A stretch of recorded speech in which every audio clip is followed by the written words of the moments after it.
तर आज मला कॉलेजला जावं लागलंच। व्हिडिओ खूप इंटरेस्टिंग होणार आहे, सो व्हिडिओ शेवटपर्यंत नक्की बघा। तर आम्ही इथे रेडी वगैरे झालो होतो। तर आता रेडी वगैरे झालो तर मस्त असे फोटो सुद्धा क्लिक केले आणि ह्यांचं गुलाबाईला खेळण्याचं काम चालू होतं। गाडीवर बसलो टुनकन आणि पोहोचलो आम्ही भुरकन आणि आले मॅडमांना बघायला लागले ताण। आणि माझं कॉलेजमध्ये एक काम होतं, ते म्हणजे 6th सेमिस्टरचा माझा एक रिझल्ट राहिला आहे, तो घ्यायचा होता। पण ते सर नव्हते, मग काय तो मिळाला नाही। मग आता परत दुसऱ्या दिवशी जावं लागणार आहे। त्यानंतर घरामध्ये भाजी कायच नव्हती, मग भाजी वगैरे घेतली आणि डायरेक्ट पोहोचलो पेस्ट्रीच्या दुकानात।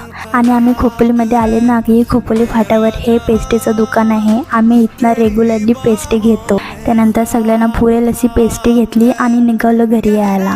त्यानंतर घरी पोहोचलो आणि तेवढ्यात हा उसाचा रसवाला आला होता। मग काय कडाक्याचं ऊन, त्यामध्ये उसाचा रस प्यायल्यावर किती भारी वाटतं ना। आणि आम्ही सकाळी जेवण गेलो होतो, त्यावर काहीच नव्हतं खाल्लं। मला तर खूपच भूक लागली होती। त्यानंतर पटकन असं स्वयंपाक केला आणि ह्या मोठ्या मिरच्या मी बेसन पिठामध्ये फ्राय केल्या होत्या, खूपच भारी लागत होत्या। तर असा होता आजचा ट्रॅव्हल ब्लॉग। व्हिडिओ आवडला असेल तर नक्की लाईक करा, फॉलो करा अशाच व्हिडिओसाठी। चला भेटूया आता पुढच्या ब्लॉगमध्ये। बाय।